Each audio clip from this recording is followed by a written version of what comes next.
In this video, we're going to talk about critical pedagogy online and whether that can be supported online.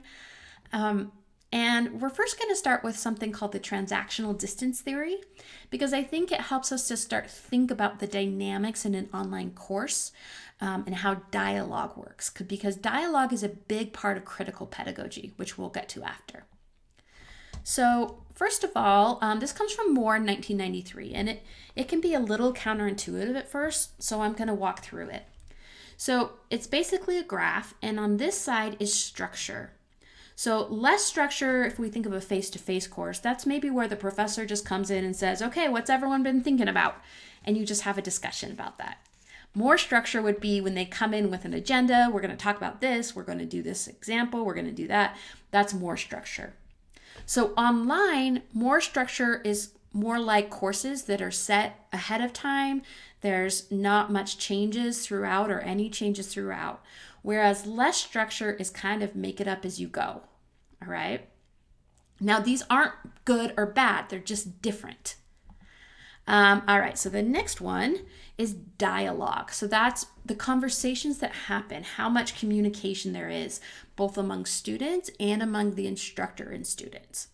So this is the other way, where more dialogue is over here and less dialogue is over here. So we're having more discussions, connecting more individually or with groups here, and here we're just kind of all working independently.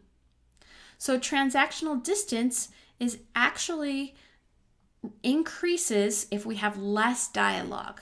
Okay, so transactional distance kind of feels like how separate people are from each other in a way. So if we have more structure in a course where it's maybe fully created ahead of time, then it doesn't seem as connected to students. And sometimes this is appropriate. Sometimes this is what we need in different types of trainings and such, right? Or even some courses. So if we have more structure and less dialogue, that's high transactional distance. If we have less structure, things are a little bit more bendable and changeable, and more dialogue, then we have lower transactional distance. The interesting thing is that the autonomy of the learner that is required of the learner changes. So, we talk about how there's a high dropout rate for online learning. Part of that can be that some learners are not used to being independent in their learning. And if we have very high structure and not very much dialogue, it requires a lot of autonomy and discipline. Okay, think of a self-paced course. You've got to do that yourself. Versus if we have more dialogue and less structure. Okay, so you can see how this models kind of what different courses could look like, and different types are appropriate at different times. Okay, so now we're going to go into talking a little bit about critical pedagogy. And critical pedagogy was basically developed by Paulo Freire. And he talked about two models of education. The first is the banking model. That's when someone gives you information and you receive it, you memorize it, you repeat it. There's not a whole lot of critical thinking in there.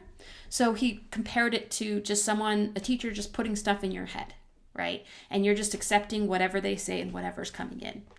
The other type is the problem posing. And that's when it's more like we present a problem and we explore and we analyze and we question that problem. So it's the students coming up with more of the ideas than the teacher, really.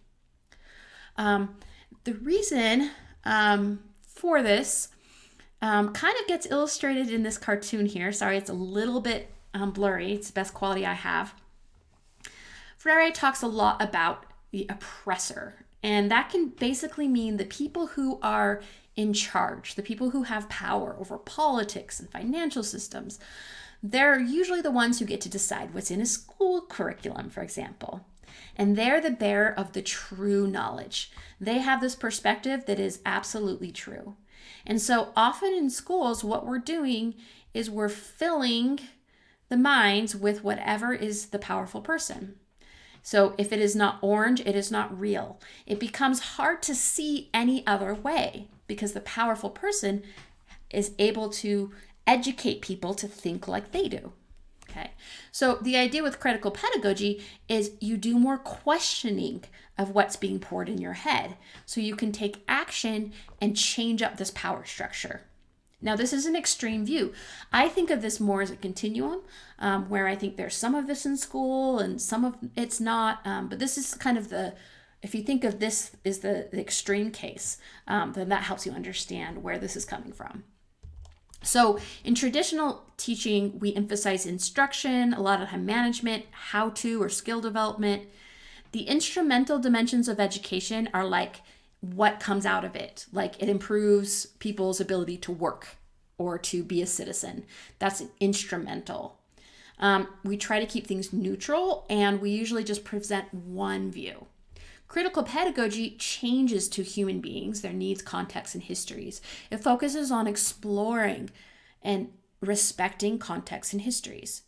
It focuses on the holistic function. So instead of just education to support the workforce, for example, it's how does this develop people and help people think? It's quite political if you do it fully, and very multidimensional, because the idea is to let people bring in different views and to respect that and to use that. So there's certain characteristics of critical pedagogy, and these are just briefly I want to mention. One is that we should have equitable access. That's a big part of equitable or critical pedagogy types of ways of thinking. We center on dialogue. That's because dialogue is how we can hear about others' experiences. It's how we can think critically and question things. It calls for embodiment. Okay, so traditional critical pedagogy, we want to actually be taking action based on our thoughts. And sometimes that requires being somewhere in real life. It requires difficult conversations, challenging social and cultural contexts, because we're questioning things. We might disagree. It's supported by diverse perspectives. And then I mentioned earlier, it calls for that movement to action. So the question is, can this happen online? That's the big conundrum. So for me, there's a few things. Online learning provides affordances and constraints. We've talked about that. One of the affordances of online learning is these diverse perspectives. You can actually hear from people all around the world living different kinds of life, and they can share their experiences. So that's something online learning could bring to critical pedagogy. However, other things, like sometimes the difficult conversations, you don't have the same feeling of trust often as you have in an in-person course. And so, especially if you're just doing text-based discussions, people can interpret things wrong. There can be a lot of conflict that, really is just misunderstandings.